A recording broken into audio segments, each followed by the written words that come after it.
Father? I've been thinking a great deal, and I've decided on my last request. Yes, what is it, my son? I want to see Mr. Holmes. Who? Mr. Sherlock Holmes, the detective. If there's any chance to prove my innocence, he's the one who can do it. You've got to bring him to me, Father. Very well, Edward. If the man can be found, I'll have him brought here. Mr. Sherlock Holmes.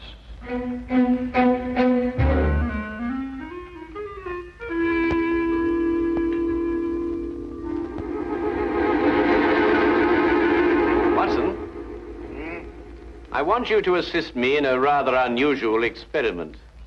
Experiment? What kind of an experiment? I want you to stand by while I drink this. Oh, and you'll need your stethoscope. What?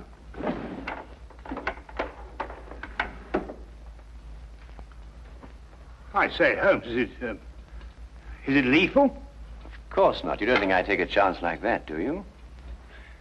Are you ready?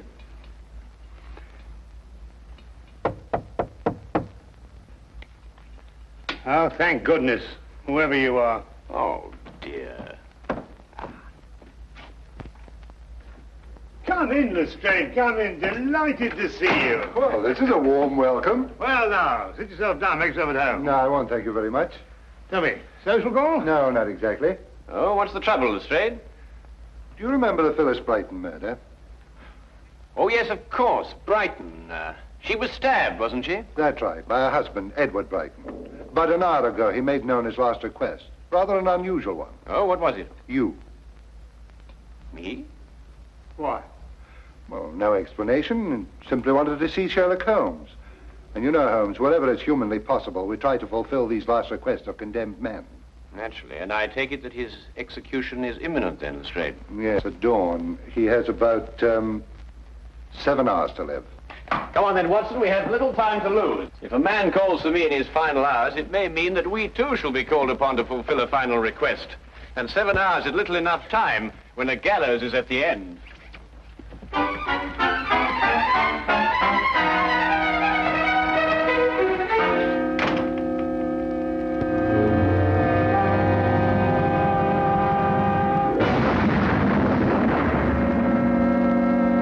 Suddenly it came to me, Mr. Holmes.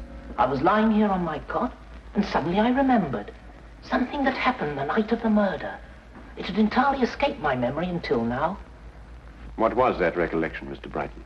I'm afraid it won't make sense to you until you understand some of the other facts in the case. Oh, yes, of course. Well, please go on. It was a Sunday afternoon, last April, when I first met Phyllis.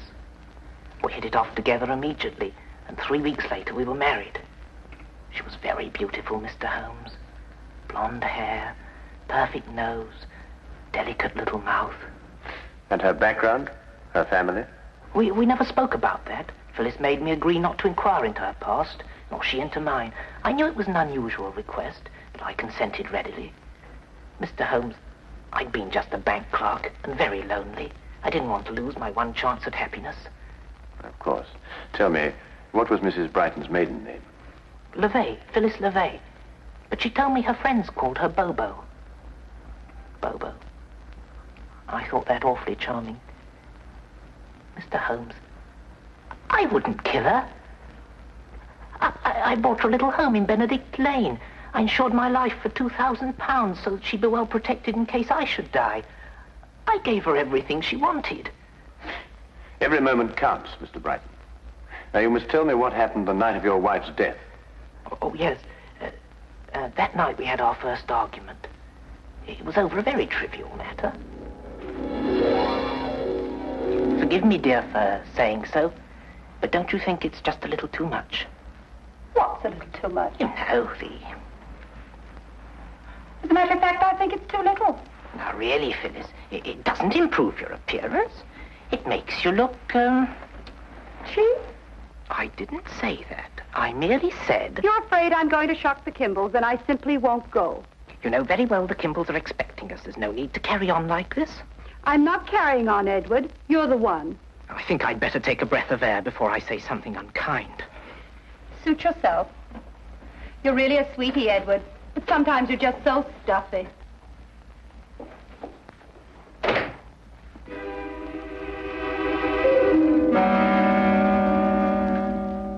was the extent of it, Mr. Holmes. It was just a mild little row. But at the trial, the neighbors testified we had a violent argument that night. To this moment, I can't understand why they should say such a thing. After you left your wife, what did you do? I merely walked. I don't know exactly where. I just walked.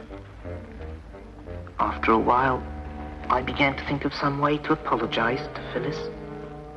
I didn't want to make her unhappy, even over the smallest thing.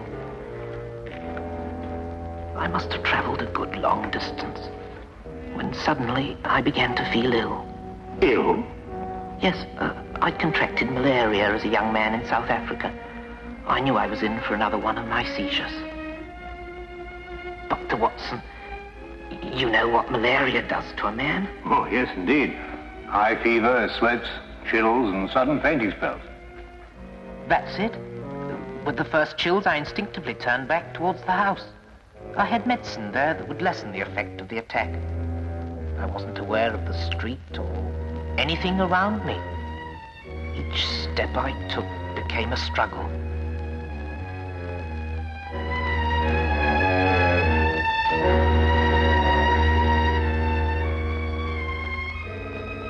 I barely made it to my home. I stumbled onto the front steps, and there it was, on the ground. I knew it didn't belong to me, but instinctively I reached for it. And that's all I remember. When I came to, the house was swarming with police and Phyllis was dead. This object you saw on the ground, what was it? That's the maddening part. I don't remember. I'm only positive there was something, and it didn't belong to me. But, Mr. Brighton, have you any recollection of its general shape, size, or color? No, sir. Nothing beyond what I've told you. This has been most illuminating. Good night, Mr. Brighton. Come, Watson. I realize I haven't given you very much to go on, Mr. Holmes. Perhaps not even the slender thread you require. But a man will pray for a miracle when he's only a few hours remaining on this earth.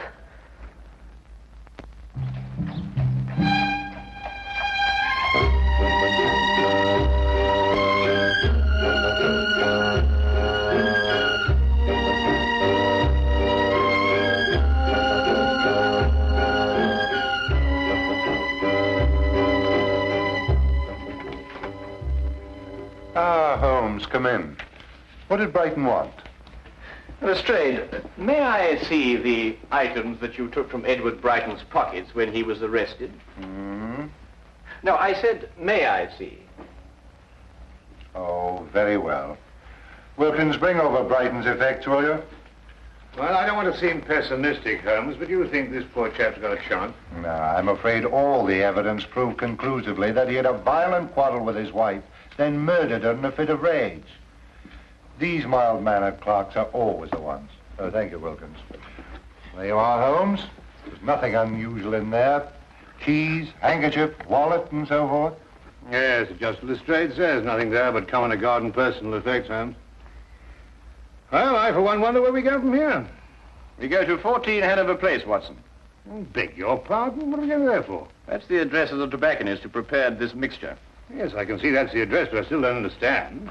Quite obvious, Watson.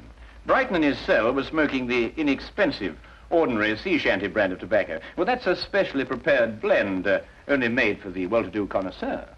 You'll note the burley base, a touch of latakia, and a certain amount of yenijay leaf. Extraordinary olfactory perception, Holmes. But what has the man's smoking habits to do with the case? Perhaps everything, Lestrade. It's my guess that Phyllis Brighton had a visitor that evening, while Edward Brighton was roaming the streets. And this is the something that he picked up on his return. The something that he couldn't recall. Come, Watson. The scent of this tobacco may very well lead us to the real murderer. And we have little time to lose. Good night, Inspector.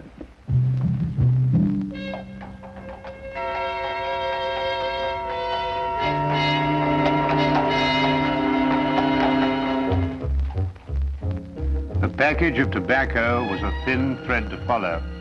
and it seemed a desperate chance for Holmes to take.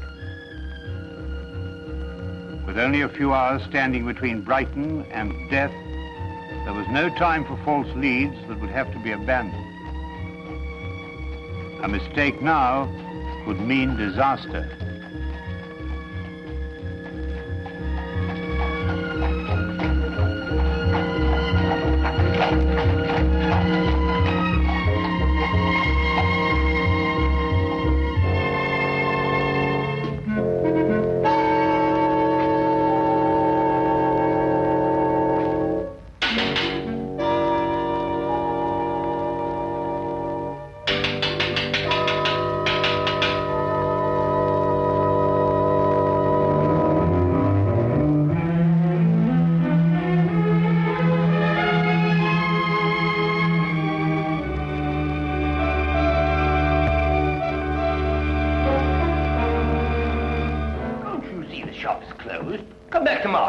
Tomorrow will be too late. We must see you now. What about? Murder. Murder? Murder. Oh, well, I could do with a good cigar. I don't believe we'll have time for that, Watson. You choose a cigar like another man chooses a wife. Oh, I say, really, Holmes. Murder? Yes.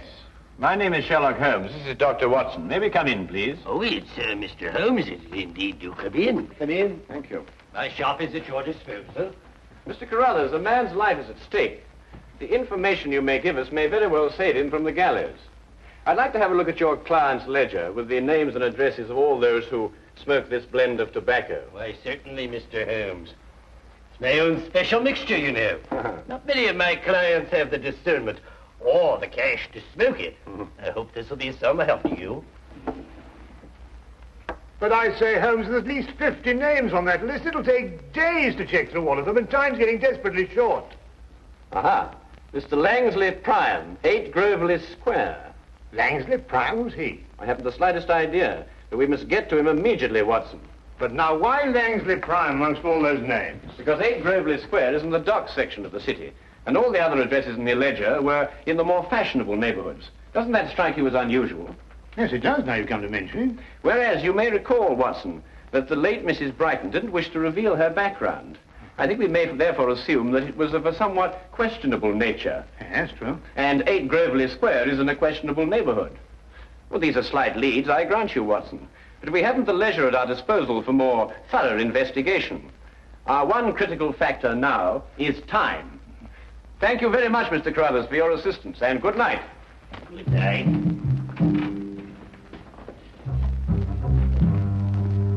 Murder.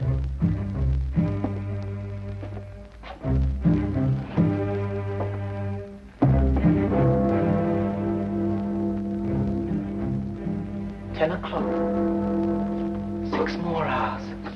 Inspector Lestrade, do you really think Mr. Holmes will discover anything? If there's anything to be discovered, he's the man to do it. I wonder where he is now. It seems impossible. All I could give him were a few hours of vague memory.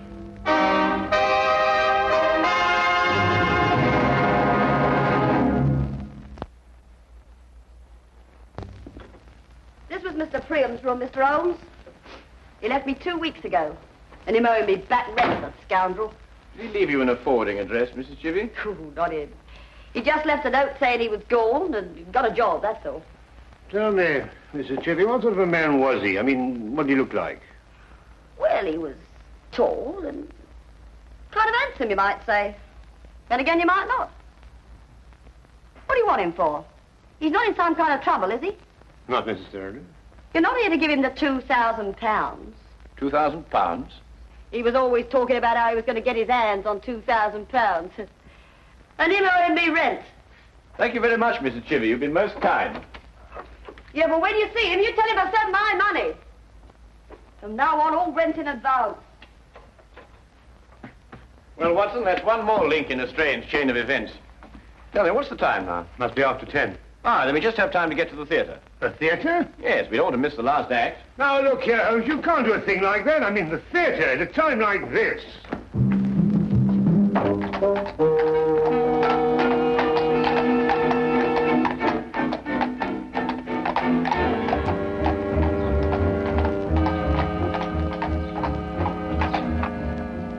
Holmes, your desire for entertainment is most callous. What do you make of this? It's hair. And just the same, I can't see how you can go on sitting there reading the paper with apparent indifference to the matter in hand. It's not ordinary hair, Watson. It's crepe hair, used to make false beards and moustaches. Oh, nonsense. I mean, if a man wants a moustache, he can grow one like anybody else. Well, Watson, actors often have need of simulated beards and moustaches. Actors? Yes? Do you mean it's an actor we're after? I'd wager so, inasmuch as I discovered that in Mr. Priam's dressing table drawer. I see. But even then, Holmes, how are we going to find out what theatre he's performing in? I mean, there must be at least 24 plays being presented in London this evening alone. That is precisely my reason for reading the theatrical page of the newspaper. And I noticed that only one play opened at the same time our Mr. Priam suddenly departed from Mrs. Chivy's lodging house. I hope you like Shakespeare, Watson.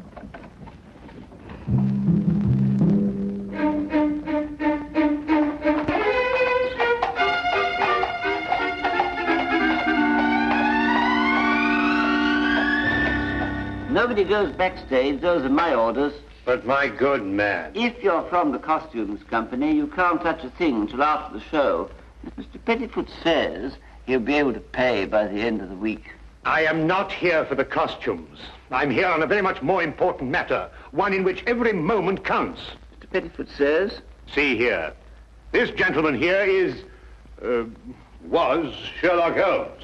Sherlock Holmes, the detective? Yes. Checkmate.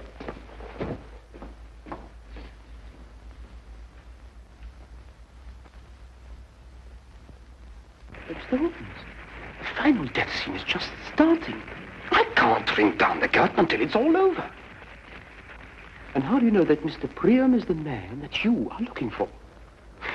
No. I'm very sorry. You'll just have to wait until the end of the play. The show must go on. My dear sir, a man's life is at stake. With all due respect to the bard, I may be forced to tread the boards myself. Holmes? Holmes, where are you? Oh. I nearly broke my blasted neck finding you. Watson, this is Mr. Pettifoot. Pettifoot? What? Foot. You know. Foot. Oh, I beg your pardon. Mr. Pettifoot, my friend and associate, Dr. Watson. How do you do? How do you do? Mr. Pettifoot refuses to lower the curtain, Watson. Absolutely. The tradition of the theatre does not permit it. Now, I must ask you gentlemen to leave. Leave. Oh, please, leave. Oh, very well. Come on, Watson. It is the cause. It is the cause, my soul.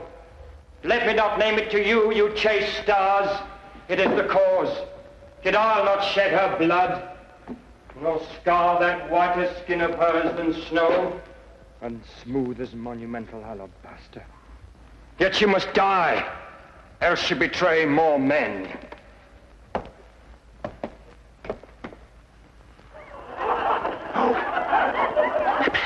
Put out the light, and then put out the light. If I quench thee, they flaming minister, I can again their former light restore. Should I repent me, but once put out the light. Thou cunning's pattern of excelling nature, I know not where is thy Promethean heat, but can thy life illume? When I have plucked the rose, I cannot give it vital growth again. It needs must wither. I'll smell it on the tree. Oh, balmy breath that dost almost persuade justice to break her sword. One more! One more! Be thus when thou art dead, and I will kill thee. What have you done? What have you done? Oh, quick, take us to Priam's dressing room. Oh, all right, I don't care what happens anymore. I'll be ruined. I'll be the laughing stock of the theatre. Detectives in Shakespeare. Strike when it doth love. She wakes. Yeah?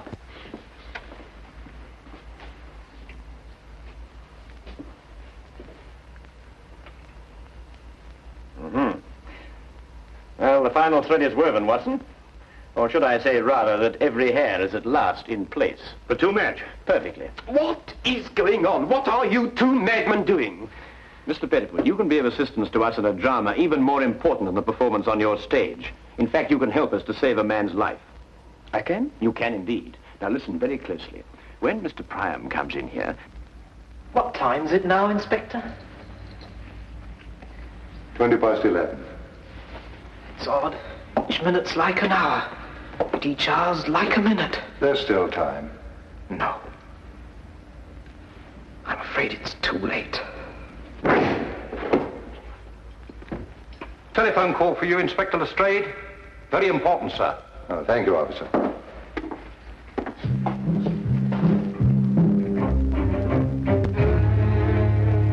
Say, Holmes, he'll be here in a minute.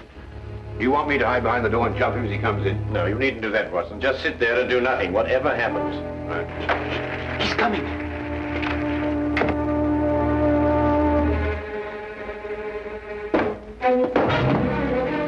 You! How dare you? You ruined my scene! That, I believe, will only be the least of it. Well, who are you and what do you want? In answer to your first question, my name is Sherlock Holmes. In answer to your second, I want you for the murder of Phyllis Brighton. Murder? Phyllis Brighton? Better known in theatrical circles as Bobo LeVay. Get out of my dressing room. Your acting stands you in good stead, Mr. Priam. You've almost convinced me of your innocence. However, acting and life are two quite different things. Tonight, on the stage, you murdered the girl Desdemona in make-believe. A month ago, you murdered a woman in a more sordid drama. You may as well continue this farce. The stage is all yours. Thank you. I shall try to be brief. You and your ex-partner planned what seemed to be a simple but clever scheme. She would marry some poor, unsuspecting soul, and you would murder him. And then the pair of you would share the insurance policy. Ridiculous. And it might have worked, but for one thing. Phyllis fell in love with Edward Brighton. I don't know what you're talking about. I don't know any Phyllis or any Brighton. Then perhaps, Mr. Priam, you are familiar with Romeo's lines. How oft, when men are at the point of death, have they been merry? Get out of here! I've heard enough! Not quite enough, Priam. It was you who had the vicious argument with Phyllis Brighton when she refused to continue with your scheme. And it was you who, in a fit of jealous rage, stabbed her to death. And so shall you die! Holmes! Let me go! Let me go! I came here as soon as I got your telephone message, Holmes.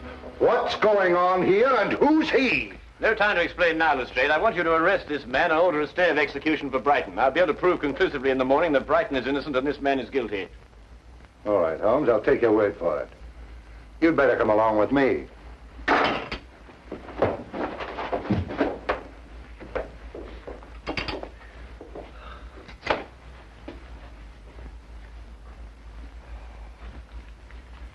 Oh, I must admit, Holmes, I've been far too shaken to think clearly, but just the same, I can't believe it. I mean, with my very eyes, I saw him stab you with that dagger. Holmes, what on earth? Watson, if actors were allowed to use real weapons on the stage, the mortality rate would be something fantastic. Observe how the blade disappears into the handle.